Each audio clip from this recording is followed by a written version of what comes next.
Let's start out our project by opening up Intro Designer on your iPad. It says we have no projects yet, so let's hit the plus sign on the upper right portion of the screen to start a new project. It gives us a series of templates to choose from. We can use the scroll bar at the bottom to select a theme or category of templates. I'm going to go with simple to keep it straightforward. It gives us a preview screen of our intro options. Let's hit play to test it out. This is 17 seconds long, a little long for what we're looking for.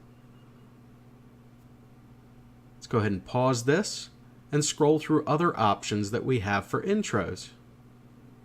This is 25 seconds. This is 10 seconds. Just right, so let's test it out.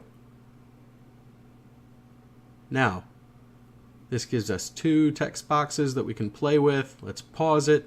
We're going to download this template. It gives us a warning. This is not a big deal unless we're using phone data. It takes just a moment to download. When it's finished, hit Choose Template to move on to the next step of our project. This allows us to edit the text in the intro by hitting tap here to change titles. Hit the small X in the right-hand side of the text box to clear out the text, and we're going to replace the preset text with something personal to our class. I'm going to put "Welcome to class." Now, I can change the position of this text by using the position menu in the lower right. I can move the text up, down, left, or right, or I can reset it to its original position. Using the middle font menu, lower middle, I can select a font, and I can also select the font size, increasing or decreasing the default font. The lower left menu for audio allows me to toggle music, sound effects, or add custom music from iTunes. To move on to the next text box that we can edit, hit the right arrow to the right of the text box. Now, instead of the day after, I'm going to go through the same steps, clear out the text box. Only in this case, I'm going to write in Chem 90, a class that I typically teach. Once I type in this text, it shows up in the intro.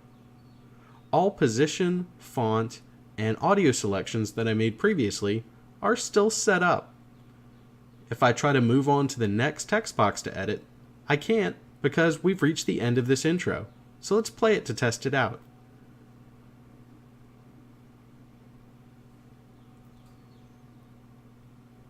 Alright, this looks good so far. There weren't any typos and I'm ready to move on. So now we can hit export to save our video, upper right of the screen. Give it access to your photos by hitting OK.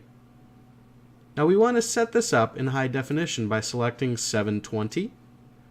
We'll leave the music and the effects on because these are tuned to these particular intros, and we want to save to camera roll. So next we hit the export button. It takes a moment to process, and it's going to deposit this in your camera roll. So let's hit the home button and use Siri to open photos. We're going to tap on the videos in our camera roll, and this is going to be the most recent video at the bottom of the screen. Let's hit play to test this out and see how it looks.